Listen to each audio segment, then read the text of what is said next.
మొత్తానికి చూస్తున్నాం కదా రైతులు రోడ్డు ఎక్కారు రీజనల్ రింగ్ రోడ్ సంబంధించి వారికి న్యాయం జరగాలని చెప్పేసి వాళ్ళు కోరుతున్నారు. మొత్తానికి ఇటు కొత్త అలైన్మెంట్ ప్రకారం కూడా సర్వే నెంబర్లు కూడా ప్రకటించినట్టు కొంత సమాచారం అందుతుంది. మొత్తానికి ఎక్కడైతే రైతులు పెద్ద ఎత్తున నిరసన చేస్తున్నారో కొన్ని చోట్ల అయితే వారిని తీసుకుపోయి అరెస్ట్ చేసిన సందర్భం కూడా కనబడుతుంది. మొత్తానికి ఇంకా తాజా అప్డేట్స్ అందించడానికి మనకు సంబంధించి నాగర్ కర్నూలు నుంచి శేఖరాచార్య సిద్ధంగా ఉన్నాడు. శేఖరాచార్య చెప్పండి, నాగర్ కర్నూలులో మొత్తానికి దీనికి సంబంధించి రీజనల్ రింగ్ రోడ్కి సంబంధించి కొన్ని సర్వే నెంబర్లు కూడా అనౌన్స్ చేశారని చెప్పేసి కొంత సమాచారం అందుతుంది, నిజమేనా?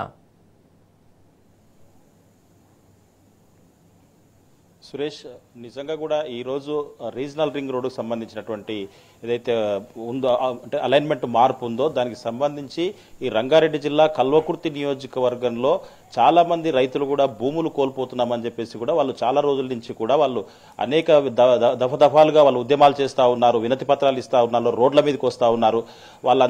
ఇంత జరుగుతున్నప్పటికీ కూడా అదేది కూడా ప్రభుత్వం పట్టించుకోకుండా వాళ్ళకి కనీసం అసలు ఏ విషయం కూడా చెప్పకుండా వాళ్ళను అణచివేసే ప్రయత్నం అయితే చేస్తున్నట్టుగా కనిపిస్తా ఉంది. ఈ రోజు కల్వకుర్తి నియోజకవర్గంలోని మాడుగుల మండలం అన్నెబోయిన్పల్లి సమీపంలో ఉన్నటువంటి సాగర్ ఏదైతే నేషనల్ హైవే ఉందో ఆ హైవే పైన ధర్నా చేయాలని చెప్పేసి కూడా చాలా మంది రైతులు అంటే ఇక్కడ మాడుగుల మండలి కావచ్చు, ఆమన్గల్ కావచ్చు, తలకొండపల్లి, కేశంపేట్, అటు వచ్చేసి దేవరకొండ ఆ ఏరియాకి సంబంధించినటువంటి వాళ్ళు కూడా వందలాది మంది ఎవరైతే బాధితులు ఉన్నారో ఈ త్రిపులార్కి సంబంధించినటువంటి బాధితులు వాళ్ళంతా కూడా ఒక్కసారిగా రోడ్ల మీదకి వచ్చే ప్రయత్నం చేస్తే ఈ సమాచారం ముందస్తుగా అందుకున్నటువంటి పోలీసులు పెద్ద మొత్తంలో ఈ హైవే మీద మోహరించి వాళ్ళు రోప్స్ పట్టుకొని రైతులంతా కూడా ఎక్కడికక్కడ కట్టడి చేయడమే కాకుండా వాళ్ళను రోడ్డు మీదకి వస్తున్నటువంటి క్రమంలో రోడ్డు ఎక్కకూడదు అనే నిబంధన పెట్టేసి వాళ్ళందరినీ కూడా ఈడ్చుకెళ్లినటువంటి పరిస్థితి అక్కడ కనిపించింది. ఈడ్చుకెళ్లి వాళ్ళు తెచ్చినటువంటి పోలీసులు వాహనాల్లో డీసీఎంలలో ఎక్కించుకొని యాచారం పోలీస్ స్టేషన్ తరలించినటువంటి పరిస్థితి కనిపించింది.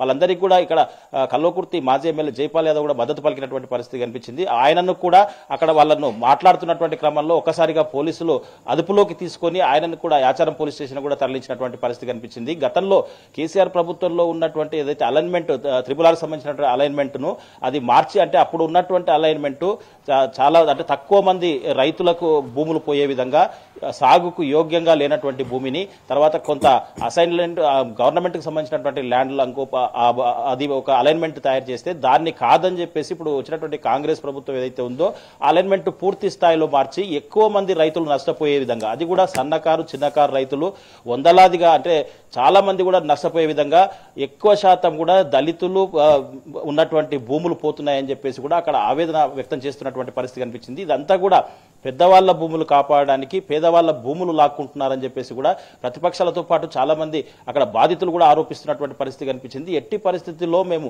ప్రాణాలు పోయినా సరే భూములు అయితే ఇచ్చే ప్రసక్తే లేదు, ఏదైనా ఉంటే కనీసం మాకు ఎవరైతే ఉన్న ప్రజాప్రతినిధులతో వాళ్ళతో కనీసం మమ్మల్ని కూర్చోబెట్టి చర్చలకు కూడా పిలవట్లేదు, కనీసం మా బాధ చెప్పుకోవడానికి ఎవరితో చెప్పుకోవాలో అర్థం కాని పరిస్థితి వచ్చింది.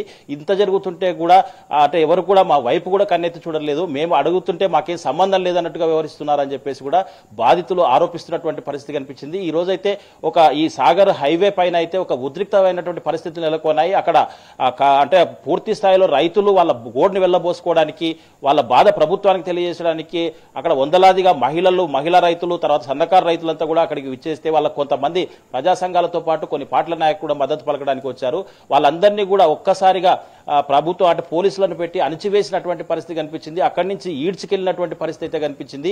మొత్తంగా వాళ్ళు ఒక రకమైనటువంటి వాళ్ళు అంటే మాకు చాలా ఏండ్ల నుంచి కూడా ఈ భూమిపైన ఆధారపడి ఉన్నాం, మా పిల్లలు మా కుటుంబాలన్నీ కూడా దాని మీదనే జీవిస్తూ ఉన్నాయి, దాంట్లో పంటలు పండించుకుంటూ ఉన్నాము. ఇప్పుడిప్పుడే అంటే కేసీఆర్ ప్రభుత్వంలో అవి రేట్లు పెరిగితే ఇప్పుడు ఉన్న ఫలంగా ఉన్నటువంటి 1-2 ఎకరాల భూములు గుంజుకుంటే మా పరిస్థితి ఏంది? కనీసం కొంతమంది దాంట్లో భర్త చనిపోయిన వాళ్ళు ఆడపిల్లలు ఉన్న వాళ్ళు ఆ భూమి అమ్ముకొని కనీసం పెళ్లిళ్ళని చేయాలని చెప్పేసి ఆలోచనతో ఉన్న వాళ్ళందరికీ కూడా ఇది ఒక శాపంగా మారిందని చెప్పేసి కూడా వాళ్ళు ఆవేదన వ్యక్తం చేసినటువంటి పరిస్థితి కనిపించింది. కొంతమంది బాధితులైతే ఏడ్చుతూ ఈ ఉన్న భూమి పోతే మేము ఎట్లా బతకాలి, ఇట్లా ఉన్న ఫలంగా అంటే కాంగ్రెస్ ప్రభుత్వం వస్తే మాకు ఎంతో మేలు జరుగుతుందని ఆశించాం, కానీ ఇట్లా ఉన్న భూములు లాక్కుంటే మేము ఏం చేయాలని చెప్పేసి కూడా వాళ్ళు ఆగ్రహం వ్యక్తం చేయడంతో పాటు వాళ్ళు ఏడ్చుతూ చెప్పినటువంటి పరిస్థితి కూడా కనిపించింది.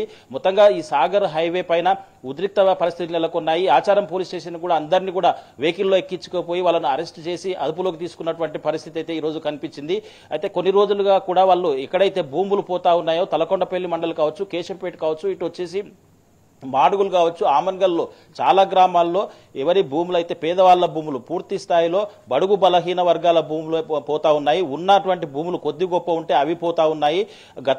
ఇదంతా కూడా ఒక కుట్ర జరుగుతూ ఉంది. పెద్దవాళ్ల భూములు కాపాడడానికే మా పేదవాళ్ల భూములు లాక్కుంటున్నారని చెప్పేసి కూడా వాళ్ళు ఆగ్రహం వ్యక్తం చేస్తూ ప్రభుత్వంపై మండిపడుతున్నటువంటి పరిస్థితి కనిపించింది. ఇప్పటికైనా ప్రభుత్వం పునరాలోచించాలి. పాత అలైన్మెంట్ ఏదైతే ఉందో త్రిపుల్ సంబంధించింది అది ఇంప్లిమెంట్ చేయాలి. కానీ ఈ కొత్త అలైన్మెంట్ ఎవరి కోసం మార్చారు, ఎందుకోసం మార్చారు, ఎవరి లబ్ధి కోసం మార్చారని చెప్పేసి కూడా వాళ్ళు ప్రశ్నిస్తున్నటువంటి పరిస్థితి కనిపిస్తా ఉంది. ఇది గిన జరిగితే మాకు ఆత్మహత్యలే శరణ్యం అని చెప్పేసి కూడా వాళ్ళు తేల్చి చెప్తున్నటువంటి పరిస్థితి కనిపించింది. ఈ ఉద్యమం అంటే ఈ భూములు గిన అంటే కంపల్సరీ పోవాల్సి వస్తే మా ప్రాణాలైనా ఇస్తాం, కానీ భూములు మాత్రం శేఖరాచారి ముఖ్యంగా ఏదైతే మీరు చెప్తున్నటువంటి మాడుగుల కావచ్చు, కల్వకుర్తి కావచ్చు, ఈ మండలాల్లో ముఖ్యంగా ఏదైతే గత ప్రభుత్వం చేసినటువంటి అలైన్మెంట్ ప్రకారం చూస్తే దాదాపు 600 పైచీలకు రైతులకి అక్కడ నష్టపోయేలాగా ఉందనేది ఒక సందర్భం. కాకపోతే ఇప్పుడు ఏదైతే అలైన్మెంట్ మార్చిన తర్వాత కాంగ్రెస్ ప్రభుత్వం వచ్చిన తర్వాత దాదాపు 1700 మంది రైతులు ఇక్కడ వారి పొలాలు కోల్పోయే పరిస్థితి వచ్చిందని చెప్పేసి కొంతమంది రైతులు ఆరోపిస్తున్నారు. వాస్తవమా?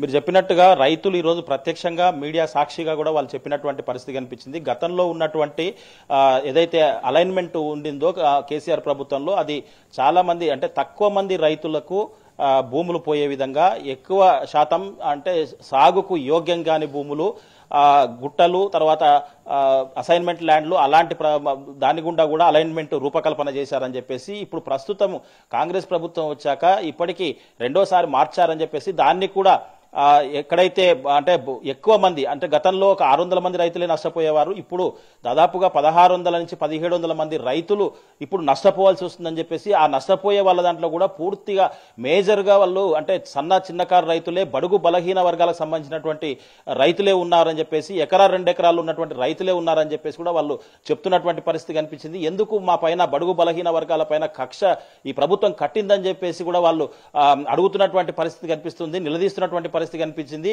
ఇప్పుడు అరెస్టులు చేసినా మేమేం భయపడం, కానీ మా భూములు మాత్రం గుంజుకుంటే మాత్రం సహించే ప్రసక్తే లేదని చెప్పేసి కూడా వాళ్ళు చెప్తున్నటువంటి పరిస్థితి కనిపించింది. మాకు ఎన్నో ఇబ్బందులున్నా, తిండి తిప్పలు లేకున్నా, అంటే కడుపు చంపుకొని కూడా ఆ భూమిని కాపాడుకున్నాం. కేసీఆర్ ప్రభుత్వం వచ్చినాక ఆ భూమికి కాస్తో కూస్తో విలువ వచ్చింది. ఆ విలువైనటువంటి భూములుంటే మా పిల్లల పెళ్లిళ్లు చేయడానికో లేకపోతే రకరకాల అంటే మా పిల్లల చదువులకు అభివృద్ధి కోసం ఉపయోగపడుతుంది, లేదంటే మేము సాగు చేసుకొని బ్రహ్మాండమైనటువంటి పంటలు పండించుకోవడానికి ఉపయోగపడుతుంది అనుకుంటే గద్ద వచ్చి కోడి పిల్లను వేసుకుపోయినట్టుగా మా భూములు ఇట్లా లాక్కొని పోతే పైన మొత్తం కూర్చొని వాళ్ళు మొత్తం ఈ రూపకల్పన అంటే అలైన్మెంట్ మారిస్తే మా పరిస్థితి ఏం కావాలి? మాకు చెప్పా పెట్టకుండా ఇదంతా కూడా చేసి కనీసం స్థానికంగా ఉండేటువంటి ప్రజాప్రతినిధులు కావచ్చు, అధికారులు కావచ్చు, కనీసం గ్రామ సభలైనా పెట్టి మాకు ఏంటి పరిస్థితి దాని గురించి ఏది కూడా చెప్పకుండా ఒక నోటీస్ పంపించి ఇదంతా కూడా పోతుంది అని చెప్తే మేము ఇప్పుడు ఎక్కడికి వెళ్ళాలి, ఏం చేయాలని చెప్పేసి కూడా వాళ్ళు ఏడుస్తూ అడుగుతున్నటువంటి పరిస్థితి కనిపించింది. ఒకవైపు ఆగ్రహం వ్యక్తం చేస్తున్నటువంటి పరిస్థితి కనిపిస్తా ఉంది. ఇది ఇట్లే ఒకవేళ అలైన్మెంట్ మార్పు పైనే ప్రభుత్వం కట్టుబడి ఉందంటే మేము ఎంత త్యాగాలకైనా సిద్ధపడతాం, మా భూములైతే ఇచ్చే ప్రసక్తి లేదని చెప్పేసి కూడా వాళ్ళు తేల్చి చెప్తున్నటువంటి పరిస్థితి కనిపించింది. పోలీసులను భారీగా మోహరించి ఒక రకంగా నిజంగా అన్నదాత వాళ్ళు ఒకవైపు భూములు కోల్పోతున్నారని చెప్పేసి వాళ్ళు ఆందోళన చేస్తున్నటువంటి క్రమంలో ఏడుస్తున్నటువంటి క్రమంలో ఒక్కసారిగా భారీగా పోలీసులు మోహరించి వాళ్ళను అసలు అంటే అక్కడి నుంచి ఈడ్చుకెళ్లినటువంటి పరిస్థితి కనిపించింది. కనీసం సంబంధిత అధికారులు ఎవరైనా వచ్చి దానికి సంబంధించిన అధికారులు వచ్చి దానికి ఏదైనా పరిష్కారం చూపుతాము, లేదంటే దానికి ఏదైనా మాట్లాడదామని చెప్పేసి కూడా ఎవరు కూడా వచ్చినటువంటి దాఖలాలు లేవు. ఇక్కడ వాళ్ళు కనీసం రోడ్డెక్కే లోపే వాళ్ళందరినీ కూడా పోలీసులు భారీగా మోహరించి వాళ్ళని ఈడ్చుకెళ్లినటువంటి పరిస్థితి ఈరోజు సాగర్ హైవే మీద కనిపించింది. ఏదేమైనప్పటికీ ఈ ఆగ్రహం ఒకవైపు యూరియా దొరకక అటు ఇబ్బందులున్నాయి, రైతు భరోసా సక్రమంగా లేక, తర్వాత రుణమాఫీ సరిగా కాక, ఇప్పుడు ఉన్న అది మొత్తం ఒకవైపు అయితే ఉన్న భూమే గుంజుకుంటే మా పరిస్థితి ఏంటని చెప్పేసి కూడా వాళ్ళు ఆగ్రహంతో ఏడుస్తూ రోధిస్తూ అడుగుతున్నటువంటి పరిస్థితి కనిపించింది. మొత్తంగా మా ప్రాణాలు తీసుకోండి, చివరకు మా భూమి తీసుకునే బదులు అని చెప్పేసి కూడా వాళ్ళు చెప్తున్నటువంటి పరిస్థితి కనిపిస్తా ఉంది. ఏదేమైనప్పటికీ అక్కడ మహిళా రైతులు వచ్చేసి వాళ్ళు నిజంగా కూడా ప్రభుత్వం పైన చాలా తీవ్ర స్వరంతో వాళ్ళు దుమ్మెత్తిపోస్తున్నటువంటి పరిస్థితి కనిపించింది. అసలు మా చావు కోరుకునేటువంటి ప్రభుత్వం ఉందని మేము అనుకోలేదు. అంటే కాంగ్రెస్ ప్రభుత్వం వస్తే మాకు మంచి జరుగుతుందని చెప్పేసి అనుకున్నాం, కానీ ఇంత దయనీయమైనటువంటి పరిస్థితి, ఇంత దుర్భరమైనటువంటి పరిస్థితి వస్తుందని చెప్పేసి కూడా మేము ఊహించలేదని చెప్పేసి, ఎట్టి పరిస్థితుల్లో మా భూములు లాక్కుంటే ఊరుకునే ప్రసక్తి అయితే లేదని చెప్పేసి కూడా వాళ్ళు హెచ్చరించినటువంటి పరిస్థితి కనిపించింది. సురేష్.